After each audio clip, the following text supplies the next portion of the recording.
एक true story है, एक इंसान की सच्ची कहानी है। मैं जानता हूं, नाम नहीं लूंगा। कोविड के समय में बहुत अमीर इंसान था, उसने खुद को कई तालों में बंद कर लिया। एक बड़ा रूम, फिर एक छोटा रूम, कोई भी नहीं आ सकता। परफेक्ट सैनिटेशन, खाने के लिए भी परफेक्शन। सेकेंड वेव में उसको भी कोविड हो गया। 7 तालों में बंद होकर भी, इतनी प्रिकॉशन लेकर भी उसको कोविड हो गया और अपने घर में उसी की ही मृत्यु हो गई। Life is meant to be celebrated and not constantly compared with perfection, the superficial shine. जीवन का मतलब है जीवित होने का जश्न मनाना, हर क्षण में आनंद लेना, जीवन को पूर्ण तरीके से वसूलना, खर्च करना। ये जीवन रूपी 100 साल के 80 साल के नोट आपको मिल गए, इनको खर्च करते रहोगे तो आनंद में रहोगे, जेब में अलमारी में संभाल के रखोगे, कागज ही बने रहेंगे वो। तो ध्यान से सुनना, एक चमकती हुई वस्तु नहीं है, सिर्फ चमक है। आपको सिर्फ उसकी चमक नजर आ रही है, वो आकर्षित कर रही है।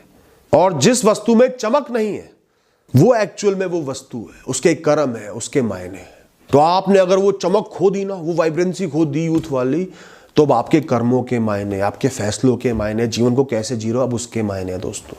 अब एक काम करते हैं, 40 से 50 की एज को थोड़ा इवैल्यूएट करते हैं। आपकी ऊर्जा 75% पे रह जाती है और बुद्धि, आपकी विजडम 75% पे आ जाती है। मैच्योर हो के, गलतियां कर करके, सीख के। दकियान उसी लोगों को अलग हटा दो तो। और जो 20s होते हैं, आपकी ऊर्जा 95% पे होती है और विजडम 50% पे होती है। बहुत कुछ सीखना है अभी। तो अगर आप नेट वैल्यूएशन करोगे तो 40s ज्यादा प्राइम है आपके 20s, जिनको आप बेकार समझ रहे हो, बूढ़ा समझ रहे हो, बुढ़ापे की तरफ बढ़ रहा हूं, ये समय तो बेकार है, वो नयापन खत्म हो गया, वो कॉलेज लाइफ खत्म हो गई, वो फर्स्ट सेक्स खत्म हो गया, वो एक्साइटमेंट खत्म हो गई। अपने आप को मूर्ख बना रहे हो और इस समय को बर्बाद कर रहे हो। पीक समय आपका ये है, आपकी बुद्धि बहुत ज्यादा जागृत है, चेतन है। You can select the right people, you can identify the right people. आपको निरंतर भाग दौड़ नहीं करनी सर्वाइव करने के लिए दोस्तों। आप जी सकते हो, अपने सपने पूरे कर सकते हो, अपनी बकेट लिस्ट पूरी कर सकते हो इस एज में। ना तो आप बूढ़े हुए कि लाठी का सहारा लेकर चल रहे हो, ना आपको वो टेंशन है कमाई कहां से आएगी, कैसे सर्वाइव करूंगा, सही कौन है गलत कौन है। मैंने लोगों को 40s में उनकी बेस्ट लाइफ जीते देखा है। कम दोस्त हैं पर चुने हुए दोस्त हैं, सीजन्ड दोस्त हैं, जिन्होंने लंबे समय तक आपने उनका साथ निभाया है। आप उनको अच्छे से जानते हो, वो आपको अच्छे से जानते हैं, समझते हैं। 100 नए लोगों से मिलने से अच्छा 100 बार उस गहरे दोस्त से मिलना है दोस्तों। अब वो फ्री हो गए रिलेटिवली, कुछ पैसा जोड़ भी लिया है, रिस्पॉन्सिबिलिटीज थोड़ी कम हो गई हैं, अपने पति या पत्नी के साथ बाहर घूमने भी जा रहे हैं। वो हनीमून वाली एक्साइटमेंट तो नहीं होगी, पर हनीमून में आप जगह को एक्सप्लोर थोड़ी करते हो, आप तो इंसान को एक्सप्लोर कर रहे हो। अब आप उन जगहों को एक्सप्लोर करोगे, उनके कल्चर को एक्सप्लोर करोगे हाथ में हाथ थाम के। उस एज में इंसान एक प्लेटोनिक रिलेशनशिप को भी इंजॉय करता है अपने स्पाउस के साथ, अपने हस्बैंड या वाइफ के साथ। प्लेटोनिक मतलब जहां वासना के भाव को हटा दो, उसके बिना भी एक दोस्ती को, एक इंसान के साथ होने को एंजॉय करता है। अपने बच्चों को गाइडेंस देते हैं लोग, उनके सपने पूरे करने में मदद करते हैं, सपोर्टिंग रोल निभाते हैं। इससे उनको रेलेवेंट भी फील होता है। मैंने लोगों को आध्यात्मिक रूप से 40 की एज के बाद उठते देखा है, क्योंकि वो अट्रैक्शन का इमेंस भाव, वो फ्रस्ट्रेशन, वो चाहना, वो एक पुश थोड़ा कम हो जाते हैं।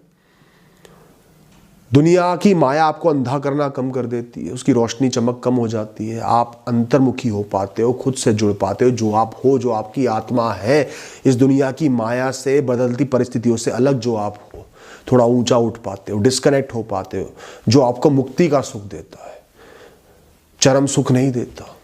तो ऐसे लोगों को ये सब करते हुए मैंने अपना जीवन का प्राइम टाइम 40s में जीते देखा है। पर उनमें से कोई भी इंसान खुद को जवानों से कंपेयर नहीं कराता। जब मैं कॉलेज में था तो ही लाइफ अच्छी थी। उनको सिर्फ एक यकीन होता है, मैं अभी भी जवान हूं, मैं अभी भी वही हूं, मैं कैसे बदला हूं, क्यों बदला हूं, मैं क्यों पेटी चीजों को, छोटी छोटी चीजों को देख रहा हूं, 4 झुर्री आ गई तो मैं बदल गया।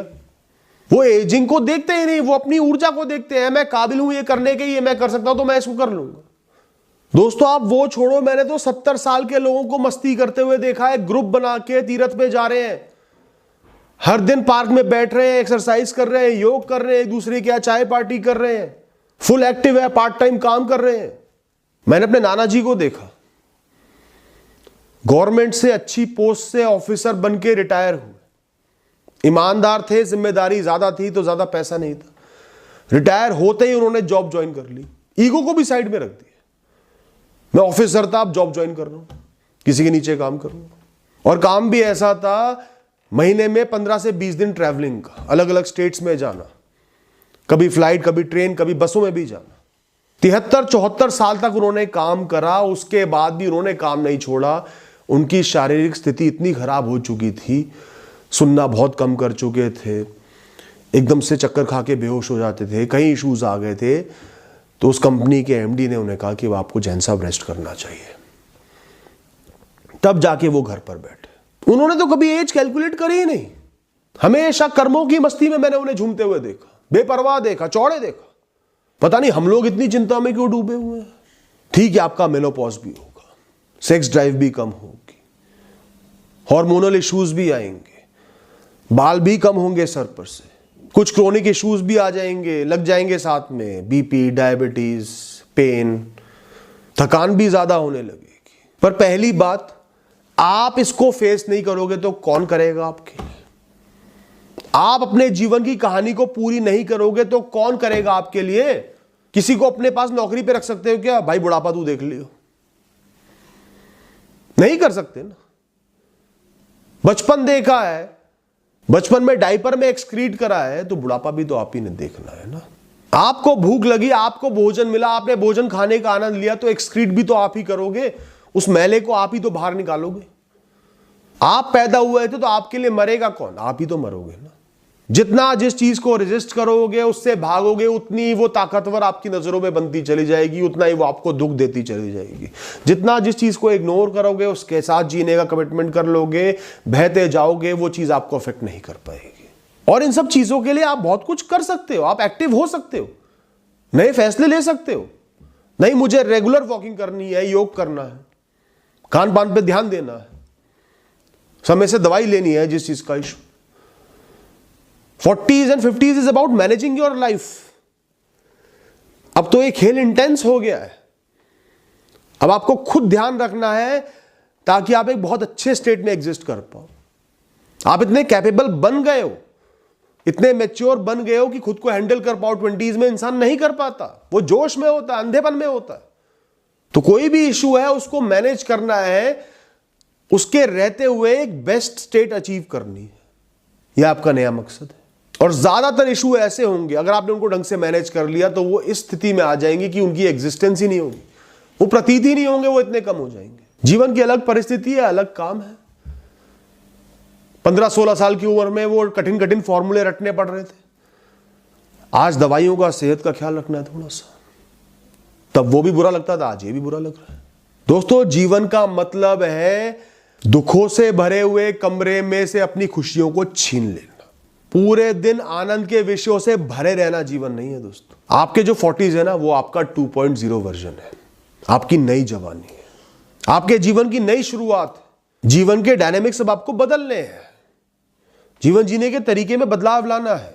अब आपको खुद आनंद लेना है।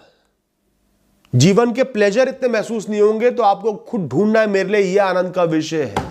आंतरिक आनंद पर ज्यादा भरोसा करना है, छोटी छोटी चीजों को ज्यादा सेलिब्रेट करना है, उनकी कीमत को समझना है, उनके होने को समझना है, क्योंकि आप बहुत कुछ खो भी चुके हो। थोड़ा सा अपनी खुशियों के लिए मतलबी भी बनना पड़ेगा। जिम्मेदारियां बहुत होंगी आप पर। नहीं, मुझे अपने लिए ये टाइम चाहिए ही चाहिए, मुझे साल में ये 2 ट्रिप करने ही करने हैं। कितनी जिम्मेदारी हो। जो आपके बचपन से पैशन थे, शौक थे, जिनको मजबूरियों में, जिम्मेदारियों में पूरा नहीं कर पा रहे थे, अब उनको पूरा करना है। मैं एक इंसान को जानता हूं, उसको साइकिलिंग का बहुत शौक था, नहीं कर पाया पूरा। बहुत पढ़ाई लिखाई करी, बहुत स्ट्रगल्स करे, 40s में आके वो थोड़ा सा फ्री हुआ, बेस्ट साइकिल खरीदी, 80-90 हज़ार रुपए की उसने एक बहुत बढ़िया साइकिल खरीदी। बेस्ट तो नहीं कहूँगा, बेस्ट तो बहुत महंगी आती है। और साइकिलिंग शुरू करी, ग्रुप्स ज्वाइन करे, कम्युनिटी बना ली साइकिलर्स की, नई नई जगह एक्सप्लोर करते। किसने रोक दिया उसको? कोई प्रश्न भी उठा दे, तुम तो 40 के हो यार, तुम क्यों शुरू कर रहे हो? उनको क्या फर्क पड़ा? उन्होंने किया, आनंद लिया।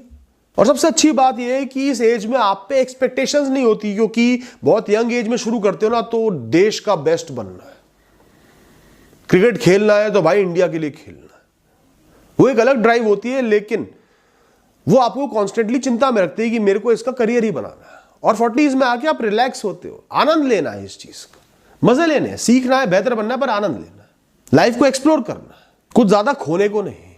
दोस्तों 40s में आके ना एक इंसान इतना वाइज हो जाता है, इतना मैच्योर हो जाता है, इतना खो चुका होता है, दुनिया को इतना जान चुका होता है, एक पतझड़ की ठंडी शाम में अकेला मीलों मीलों चल सकता है, सूखे पेड़, जमीन पर पड़ी हुई पीली पड़ी हुई पत्तियों को देखता हुआ, अपना फेवरेट गाना सुनता हुआ, गुनगुनाता हुआ, अपनी मस्ती में चूर, खुद से जुड़ता हुआ, पुरानी यादों को याद करता हुआ, अपनी कहानी का, एक लंबी कहानी का, संघर्षों का जश्न मनाता हुआ अकेले चलता रहेगा, आनंद में चलता रहेगा, उसी में उसकी शाम बीत जाएगी। जीवन के बहुत मुश्किल पड़ावों से वो बचकर आगे यहां पर जिंदा आ गया, वही सुख बहुत बड़ा सुख है, वही उसे आनंद दे देगा। दोस्तों ये भी तो एक सुविधा ही है ना, वही जवानी में वो छोटे छोटे पल, छोटी छोटी खुशियां नजर ही नहीं आते। तो दोस्तों ये इंपॉर्टेंट नहीं है कि आपके पास कितना बड़ा सेब है, ये इंपॉर्टेंट है आप उसको कितना खा पा रहे हो। एक छोटा बच्चा उसमें से 4 बाइट लेकर उसको फेंक देगा, और वहीं वो समझदार इंसान ढंग से उसको काटेगा, प्यार से उसके बीज निकालेगा और ज्यादातर खा लेगा। तो वो मैच्योर इंसान, वो एजेड इंसान छोटे सेब में भी ज्यादा खा लेगा, वो बच्चा बड़े सेब में भी